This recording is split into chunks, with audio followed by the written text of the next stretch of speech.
Welcome back to Takacs McGinnis Elder Care Law Hour. I'm your co-host Tim Takacs, and we're talking today about resources for under-resourced seniors.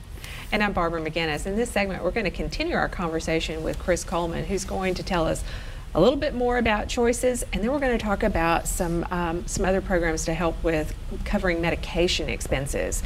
Welcome back, Chris. Thank you. Is there anything you want to finish up telling us about choices? Well, I did just want to give a few tips on people who are trying to apply for the program in ways that they can make that a more smooth, easy experience. First of all, when people call the AAADs, the area agency, which here is the Greater Nashville Regional Council, and we'll hear from Sarah Jane soon, they often do just an initial phone screening, and it's important to remember, you might ask something like, can you drive? And they'll say, well, we don't think you're going to qualify. Just know that you do have a right to apply. So you can ask, no, I'm sorry, I actually do want to apply for the program. There's also something called a safety determination. So I mentioned choices group 1, choices group 2, choices group 3. For people who are not on SSI and can't get choices group 3, they may not be able to safely be kept at home unless they get choices group 1 or group 2. And a safety determination is a way to say, well, you might not quite get the score on your pre-admission evaluation that you need to qualify for the program, but if we determine that you are a safety risk, we can do this other assessment, and if you qualify, you can still get into choices group 1 or choices group 2. The trick is you have to ask for it. They don't automatically conduct a safety determination. So if you've had falls or other reasons to suspect, let's say you have a parent who is developing some signs of dementia and maybe has wandered, things like that will all play into the safety determination to say, well, maybe this person, even if they don't quite qualify, we need to make sure they're safe at home, so we'll... The idea is to be persistent. Right. Yeah.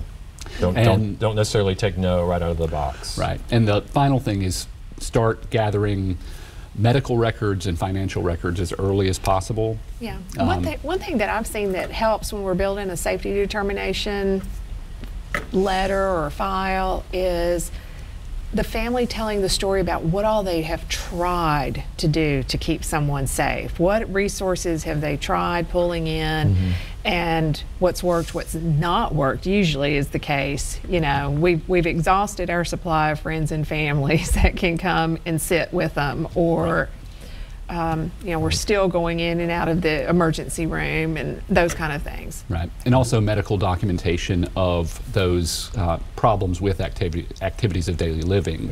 If you've had a doctor, let's say you're incontinent, you need to find a medical record that shows that. You can't just tell them that. They're going to want some documentation. So maybe a trip to the doctor to say, can you just do a full assessment and note all of my problems with my activities of daily living. Right. So let's switch gears here to the Medicare savings programs, QMBs, SLMBs, all the... Okay, tell us what those are, and how does that help seniors? The Medicare savings programs, the people on Medicare have premiums and out-of-pocket costs that they have to pay. So low-income seniors who can't afford the premiums or the co-insurance that comes with Medicare, these are Medicaid programs, so they're administered by TennCare, but they're to help people afford their Medicare. So there's three major ones. There's what's called QMB, or Qualified Medicare Beneficiary, SLMB, which we just generally shorten to SLMB. That's Special Low Income Medicare Beneficiary, and then there's QI, which is Qualified Individual.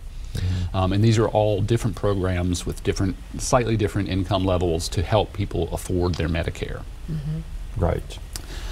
So specifically, and I'll have to keep have going. my form here. So QMB is the most generous of the benefits, and what it does is it pays the full Medicare premium plus all cost sharing.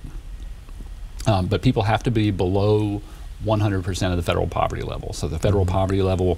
So it pays the $100 and some medical premium and all that. That's right, plus the 20% co-insurance that most Medicare beneficiaries have to pay when they go to the doctor. Oh, that's good. So basically all of their out-of-pocket costs. So effectively it's their supplement. Right, it is like a Medicare supplement. Great. Then but you have to be low income. You have to be below the poverty level for and low that. resource too, I guess. Right. The resources have to be low. For an individual, resources have to be below about let's see, $7,390. Right. If you're slightly over income for that, then there are the SLMB, the SLMB, and the QI programs. Those cover the premiums for your Medicare, but they don't cover the cost sharing. So you will still have the 20% copay when you go to the doctor or have a procedure or something like that, but it is a help because you don't have that $100 and something a month of your Medicare premium. And even if you're slightly over income, there's no qualified income trust here that works. Right. Yeah. This is your actual income. Yeah. And it's gross income. It's not the money that hits the bank. It's of course those people are not having a lot of taxes withheld anyway, so it would be the premium reduction. But I always do like to try and make sure that people know it's gross, not net. That's right. Okay, so we have about a minute and a half left. What is the low income subsidy program? The low income subsidy program it's not administered by TennCare. It's a Medicare program, but it's for Medicare Part D, so the prescription drug program for Medicare. For anyone who is on SSI or who is enrolled in any of these Medicare savings programs automatically gets this low income subsidy program, which sometimes you might hear it called extra help, Part D extra help. Right. And this really reduces costs for prescription drugs. You don't have Part D premiums. So we've got like 20 seconds left. We're going to put your slide up here. Where do people go to get help to get these programs? Greater Nashville Regional Council, right? That's the application. That's the place to go? For the Medicare savings programs, they can apply directly with TennCare. There are applications online, or they can call Tennessee Justice Center for help. Okay, great. Great. Thank you. All right, it's always a pleasure. And we'll be back after this break with a representative from the Greater Nashville Regional Council on Aging. Thanks. All right, thank you, Chris Coleman.